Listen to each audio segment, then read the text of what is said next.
ये झंडा भारत में कई जगह नजर आता है, खासतौर पर दरगाहों और मुस्लिम अक्सरियती इलाकों में।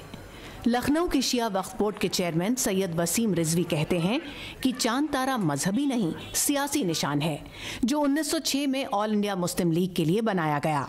भारतीय मुसलमानों को अब इससे कोई वास्ता नहीं होना चाहिए। जब वो झंडा भी चला गया और पाकिस्तान भी चला गया और जिन्हा भी चले गए, तो फिर यहाँ पर क्यों गुम रहा है मुसलमान? क्यों चांद तारे पर इस पर आमादा है कि चांद तारा हमारा इस्लामिक चिन्ह है? उनको शिया वक्फ बोर्ड का चेयरमैन बनाया गया था और वहाँ उन्होंने ज़मीनों के इल्ज़ाम है कि उन्होंने बहुत सारे घपले किए और उसकी वजह से सीबीआई इंक्वायरी है।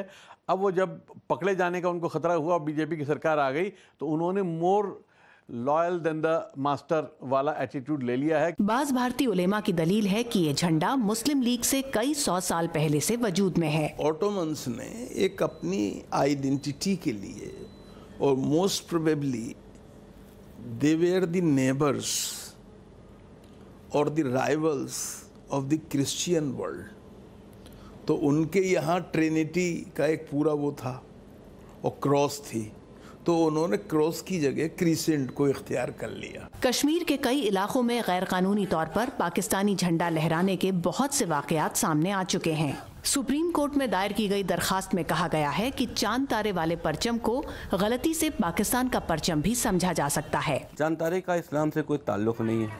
उसको इस्लामिक झंडा बनाकर आप अगर हिंदुस्तान में फहरा रहे हो, तो अब कहीं ना कहीं उसको लेके एक तासुब बढ़ने लगा है। अरे भाई, इस्लामिक झंडा बनाने पर कोई हर्ज नहीं है, उससे हट के बनाओ ना। पाकिस्तानी झंडे से मिलता जुलता या पाकिस्तानी की पॉलिटिकल पार्टी के झंडे को इस्लामिक झंडा यहाँ क्यों कह रहे हो? मैं नहीं समझता कि झंडे की वजह से कोई दंगा होता है। दंगे तब होते हैं जब लोग दंगे कराना चाहते हैं, जब दंगे करने के लिए बाहर निकलते हैं। गौरतलब बात यह है कि मंदिरों पर भी लाल या केसरिया झंडा लहराया जाता है।